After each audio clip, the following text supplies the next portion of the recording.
The water of Izana remembers everything. It remembers the tears of the first wife. It remembers the cruelty of a mother. At the stream of the village of Izana, the water ran cold and clear, cutting through the red earth like a blade reflecting the sky. A young woman knelt at its edge, her palms pressed against the water, as though drawing courage from its flow. Her skin gleamed in the early sun like polished ebony, her eyes were sharp and unwavering, and her hair, tied tightly in an indigo gele with streaks of red clay, shimmered as it caught the light. This was Izakaya, and the village had not yet seen the fire she carried within her. She had come to Izana not as a timid bride, but as a survivor of whispered tales.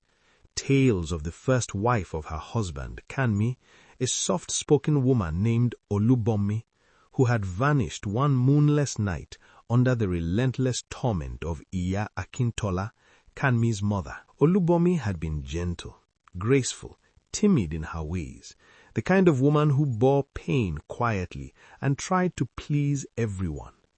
But Iya Akintola, a woman both feared and revered in the village, had seen her quietness as weakness. "You bring shame to my house with your silence," Akintola had hissed at Olubomi. "Your hands are soft, your womb is slow, you are nothing but a shadow." Olubomi had tried to endure, but each day brought fresh humiliation. She would rise before dawn to grind millet and prepare food, only to be scolded for her slowness or imperfect cooking. At night, when she sought rest, Iya Akintola would wake her, striking her back with the flat of a broom or hurling insults that cut deeper than any wound. Kanmi had tried to intervene at first, pleading with his mother, but her fury was sharp and unyielding. The young wife suffered silently for months, and then, one night, under the whispering Hamatan winds that carried red dust through the village paths, she quietly packed a small bundle. She left a note for Kanmi. "I cannot live in a house where love dies daily. Forgive me." She slipped into the night, leaving no trace. The village whispered of her disappearance for years. Some said the stream had claimed her. Others swore they saw her disappear into the forest, walking towards Irelu village, never to return. Kanmi mourned, haunted by the silence Olubomi left behind, and Iya Akintola gloated for years, claiming she had rid her son of an unworthy wife. Izakaya had heard the story before she even set foot in the compound. She remembered every word, every sorrowful detail, and she vowed silently, "I will not vanish. I will not be a shadow. I will fight." When Izakaya arrived in the red clay house of Kanmi's family, she felt the weight of Iya Akintola's gaze immediately. The elder woman stood at the doorway, arms crossed, lips pressed into a thin line. Her eyes, dark and calculating, seemed to pierce straight through Izakaya. "You are brave," Akintola said, voice dripping with disdain. "But courage is not enough in this house." Kanmi, standing behind his young bride, swallowed nervously. He had long feared his mother's cruelty and had lost 2 wives to it, one physically, one emotionally. Now he hoped this time would be different. The first days were a careful balance. Izakaya cleaned, cooked, served, and observed. She bowed when required, smiled politely in public, and endured the sharp edge of Akintola's comments.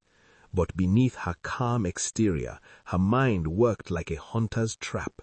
She noted every pattern, every weakness, every moment when her mother-in-law's temper was at its peak.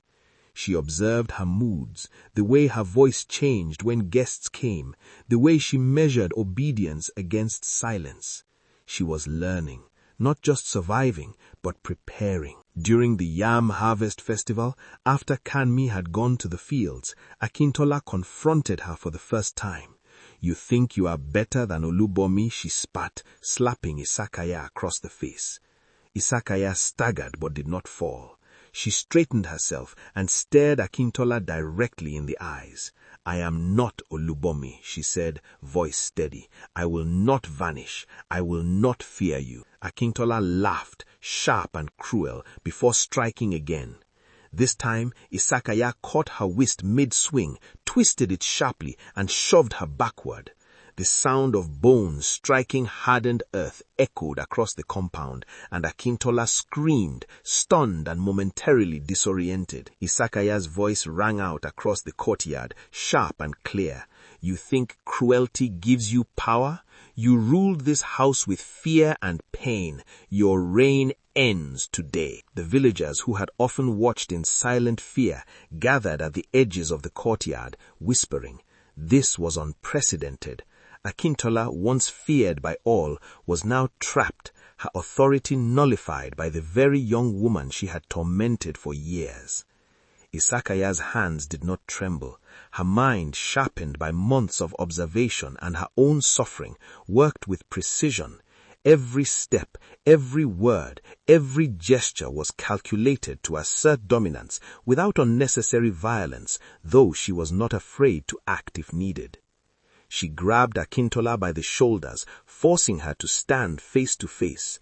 "Look at me," Izakaya demanded, her eyes blazing. "See the woman who will not vanish. See the power of someone who refuses to be broken." Tears of fury and long-suppressed pain filled Akintola's eyes for the first time.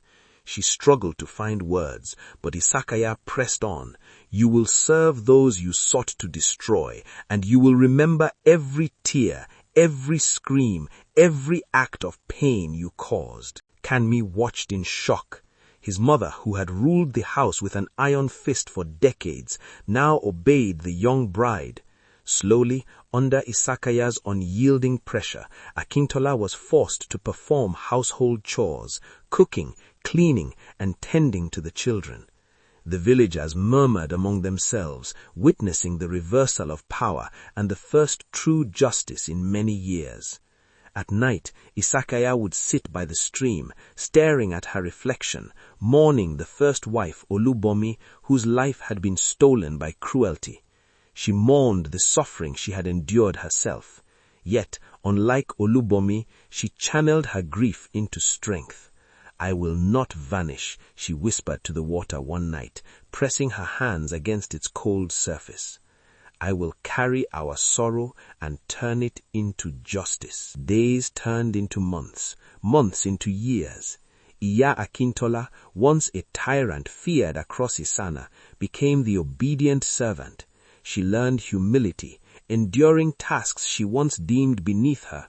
She cooked, cleaned, and obeyed Izakaya's commands with the weight of her previous cruelty pressing upon her, a bitter lesson she could not escape. Kanmi, initially hesitant, came to admire her wife's strength and fairness, realizing finally that his mother's power had been unchecked for too long. Izakaya bore children, and under her guidance the household flourished. The stream of Izana, the silent witness to centuries of suffering, mothers taught daughters self-respect.